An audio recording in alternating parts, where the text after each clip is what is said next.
Assalamualaikum warahmatullahi taala wabarakatuh. Selamat pagi. Okey, hari ini saya bersiaran pagi sedikit sebab selepas ini saya akan fokus pula kepada diri saya, kepada artikel-artikel saya yang ada satu lagi yang belum saya siapkan dan juga maybe menguruskan kelas-kelas virtual saya sehinggalah malam nanti. Okey. Uh, Sukacita saya maklumkan ini adalah video saya yang ke-100 yang saya upload ke dalam YouTube channel saya sepanjang PKP. Okey, ini video saya yang ke-100. Keseluruhan video saya dalam 120 ya. Di sana sini. Tetapi untuk PKP ni saya uploadkan khusus dalam saya punya YouTube channel adalah yang ke-100. Okey, terima kasih kepada anda yang sentiasa bersama saya. Kalau saya mati esok dan lusa, adalah peninggalan saya untuk dirujuk oleh anak cucu ya. Mudah-mudahan ianya menjadi amal jariah kepada saya. Okey, itulah yang saya ingin kongsikan. Tetapi pagi ini saya nak berikan sedikit ulasan saya terhadap nilai alfa, kerombak alfa yang menjadi kebanggaan sebahagian daripada pelajar postgraduate termasuk researcher yang mengatakan kerombak alfanya telah tinggi, maka kenapa kita nak perlu persoalkan item-item yang ada. Okey, jadi kita kena faham bahawa statistik dia akan membaca apa yang kita key in. Perkataan yang selalu digunakan, garbage in, garbage out. Okey, kalau kita letak garbage kat dalam SPSS, kita letak garbage dalam item kita, maka garbage lah yang keluar. Okey, tapi yang keluar itu kalau ada kalanya dia tidak melambangkan apa yang kita sepatutnya perolehi dan maksudnya. So saya nak anda faham apa yang perlu difahami bila dapat nilai kerombak alfa dan kenapa nilai itu kita kena faham. Okey, saya telah menyediakan satu ringkasan ya. Okey. Saya minta maaf ya sebab manual sikit. Okey, ini adalah analogi saja. Okey, katalah kita ada item A, item B, item C, item D, item E dan seterusnya sampai 40 item, 50 item.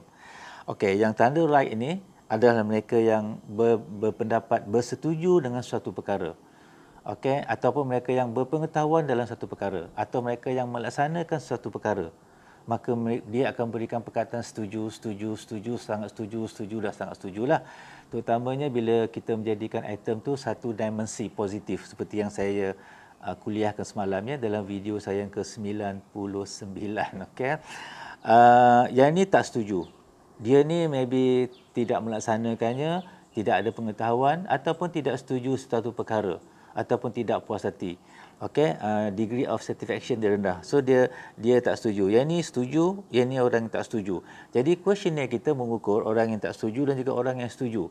Itu yang kita nak ukur. Kita tak nak ukur orang yang tak setuju pun setuju, orang yang setuju pun setuju. Itu bukan questionnaire yang baik. Dia tidak mengukur apa yang patut diukur. Kena lihat analogi ini. Ini tak ada dalam buku, minta maaf lah. Okey, carilah, tak ada penjelasan begini dalam buku. So saya buat ni daripada kefahaman saya sendiri.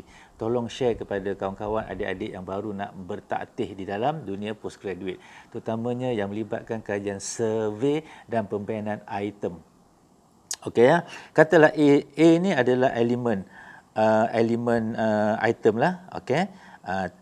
Yang ini jawab 2. Kenapa dia setuju? Semalam saya katakan PKP memberikan peluang kepada rakyat untuk mematuhi peraturan. Jadi dia setuju. Yang ini tak setuju. Dia letak 2 lah. Maknanya bukan sangat tak setuju tapi dia tak setuju. Yang ini memanglah sangat setuju. Yang ini sangat tak setuju. Normal. Dia mengukur apa yang patut diukur. Kita pergi kepada C. Sama juga. Dia ni setuju, tak setuju, dia ni setuju, dia ni tak setuju. Okey, ini banking sikit ya. Yang ini sama juga D, yang ini setuju. Katalah PKP memberi peluang kepada guru menjalankan online. Dia pun setuju. Dia tak setuju, dia setuju, dia tak setuju. Itu normal mengukur apa yang sepatutnya diukur. Okey, cuba tengok item B dengan item E. Item B dan item E item yang bermasalah. Kenapa? Kerana dia seperti item good to know. item yang kita semua orang tahu ataupun dikatakan sebagai social desirable bias. Social desirable bias, di mana kita bias kepada menjawab yes walaupun kita tak setuju dengan keseluruhan item tu, tetapi ada elemen yang kita jawab yes.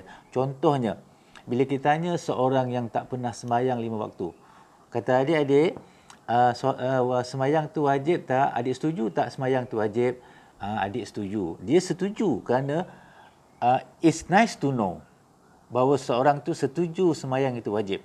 Tetapi dia tidak melaksanakan tu, itu yang kita nak ukur. Tapi kalau item dia, saya setuju, solat adalah wajib bagi Muslim, ataupun solat adalah wajib bagi mereka yang beragama. Jadi siapa pun jawab setuju walaupun dia tak solat. Jadi kita tidak mengukur apa yang sepatutnya diukur. Jadi item sebegitu adalah item yang nice to know.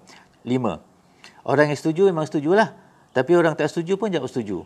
Orang yang setuju memang setujulah. Orang yang tak setuju pun akan jawab setuju. Kenapa? Itu adalah item nice to know. Okey, tapi bukan item yang mengukur behavior dan juga perlakuan seseorang itu. Sama juga item kelima. Okey, sama juga. Jadi kalau kita berikan nilai korelasi 5, 5, 4, 5, 5 ni kita tulis katalah 9.8.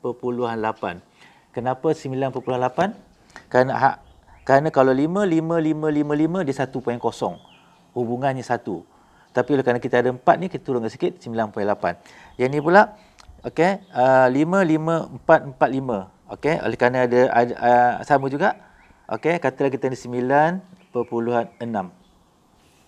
Okey, tetapi kita ada masalah dengan ni. Kenapa? Kerana dia tak setuju, tapi 2 ni oleh kerana elemen dia bermasalah, maka kita berikan nilai 7.0, turun ya, darjat dia turun 7.0. Sama juga. Yang ini dia sangat tak setuju.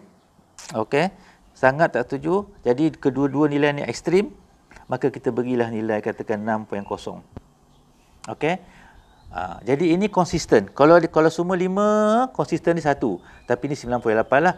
Ini kalau semua 5 konsisten dia 1, tapi kerana ada 5 dan 4 buat 9. Jadi kita ambil purata ini, maka purata ni akan jadi katalah 8.5. Katalah 8.5. 8. Kenapa 8.5? Kalau ini 9, ini 9, ini 9, ini 9, ini 9, maybe 9 point something. Tapi kita ada 2 ni, 17, 16, kerana ada 2 item bermasalah dekat sini, maka nilainya 8.6. Okey, ada kalanya sampai kepada tahap 9.0. Jadi kita pun dengan bangganya mengumumkan bahawa item ini item yang baik. Kerana apa? Kerana kita mendapat Qurban Alpha 8.6. Terutama mereka yang melihat Qurban Alpha keseluruhan questionnaire, keseluruhan item. Bukan buat secara construct. Jadi bila kata 8.6, maka dia pun berbangga mengatakan itu adalah questionnaire yang baik. Lepas tu questionnaire tu diikuti oleh orang selepasnya, sedangkan ada 2 item yang bermasalah yang tidak dibetulkan. Okey, jadi itu maksudnya internal consistency. Okey, yang ada internal consistency adalah 5. Okey, kerana mereka menjawab sebagaimana sepatutnya dijawab. Sama juga 1, 1, 1, ianya dijawab sebagaimana sepatutnya. Tapi oleh kerana ada item-item yang kita katakan nice to know. Saya baca semalam ataupun beberapa hari lepas, 3 orang menghantar questionnaire daripada sumber yang sama, yang membuat tentang PCK, Pedagogical Content Knowledge. Kebetulan dalam seminggu ni saya dapat 3 item yang diminta saya tengok. Bukan diminta saya semak pun, saya tengok je lah untuk membantu. Saya kata, what's going on in the world of postgraduate dekat Malaysia? Semuanya jadi pak turut. Ambil saja cuma tukar subject matter. Yang lain tu semua item nice to know. Saya tahu menguruskan pelajar. Saya boleh mengajar berdasarkan latar belakang pelajar yang berbeza. Saya tahu untuk menilai pelajar. Semua orang boleh kata dia tahu. Tapi apa sebenarnya nak diukur? Okey, saya berjinak-jinak dengan teknologi pendidikan. Apa maksud berjinak-jinak? Itu adalah direct translation daripada Mak Saleh punya. Okey, menggunakan alasan ia telah digunakan oleh pelajar lepas yang dah lulus dapat PhD, itu bukan alasan. Kena ingat ya, dalam instrumen social science berbeza dengan instrumen hard sciences. kita ada termometer. Termometer ni sampai kiamat pun sama juga.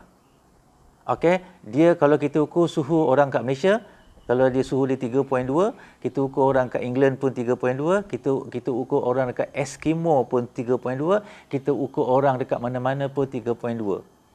Okey, asalkan dia berada di atas muka bumi. Okey, dia tak ada dalam tanah ataupun dasar laut ataupun pergi ke angkasa. Mereka akan dapat nilai yang sama, tidak akan berubah, tak kira siapa latar belakangnya. Tetapi kalau kita ukur menggunakan questionnaire yang dikatakan sebagai psychometric measurement, maka dia reflect kepada konteks. Hari ini maybe dianya bagus, tetapi selepas pandemik COVID-19 ni, 19 ni, maybe elemen itu telah berubah. Psikologi manusia dah berubah, persepsi manusia telah berubah, tanggapan manusia telah berubah. Tanggapan manusia di China tak sama dengan pendapat manusia di Indonesia, di Malaysia, hatta di US. Tak sama pendapat mereka, walaupun questionnaire itu telah establish untuk digunakan oleh kajian yang lepas. Jadi ini kajian psikometrik. Dia berubah. Walaupun tidak berubah keseluruhannya, maybe konstruknya masih sama, tapi maybe cara pertanyaan item-itemnya berbeza. Sebab itulah untuk buat questionnaire kita kena mula dengan needs analysis, keperluan apa yang kita nak buat kajian, dan lihat kepada perubahan semasa. Jadi bila expert ditanya tu untuk content validity, terutamanya betul tak konten itu menggambarkan. Tetapi oleh kerana expert yang dikatakan content validation ini, dia hanya tahu konten saja. Dia bukan seorang yang psychometrician. Okey, jadi bertahun-tahun jadi expert dalam konten sahaja, tapi tidak pernah expose, tidak pernah terdedah kepada psikometrik, tak pernah belajar untuk buat instrumen, okey, take things for granted. Jadi semuanya okey. Memanglah elemen tu memang ada dalam apa yang nak ditanya, tapi adakah cara pertanyaan itu menggambarkan apa yang nak diukur? Itu yang kadang-kadang expert tak tahu. Kita hantar kepada industrial punya expert. Industrial kata, okey, elemen ni kena ada, ni ada. Oh, you ada 3, 4, 5 lagi you tak masukkan. Cuba you masukkan elemen itu. Kita pun masuk elemen tu, tapi dalam konteks item yang nice to know. Yang menyebabkan adanya wujud bias, ya, social desirable bias. Apa the social desirable bias? Adalah bias yang menyebabkan orang yang menjawab questionnaire itu ingin menjawab supaya dia dilihat sebagai mengikuti norma-norma masyarakat. Dia tak nak tulis sesuatu yang against pada norma-norma masyarakat. Walaupun kita berjanji bahawa questionnaire itu anonymous, tetapi sebagai manusia, kita tak mahu kita dianggap sebagai pelik, kan? Jadi perkara itu diambil kira sebelum kita fikirkan analisis yang kita nak buat. Analisis itu akan jadi garbage in, garbage out kalau kita tak betulkan item ini. Kita masuk je keluar, kan? Jadi ini satu pandangan yang saya nak kongsikan kepada semua, ya. Ingat, bila ambil expert, jangan lupa ada expert yang terlibat dengan psychometrician. Orang yang terlibat, katakan pensyarah dalam bidang penilaian dan pengukuran. Okey, ataupun mereka yang biasa membuat instrumen dan terdedah dengan instrumen, patut dimasukkan. Okey, mereka ni dikatakan sebagai practitioner, orang yang mengamalkan pembenaran instrumen. Okey, kalau kita ambil pensyarah baru yang baru balik daripada overseas ataupun baru habis PhD, dia akan semak konten saja. Maybe dia tak terlibat. Tambah pula dia terlibat dengan kualitatif. Dalam kebanyakan masa dia menjadi expert.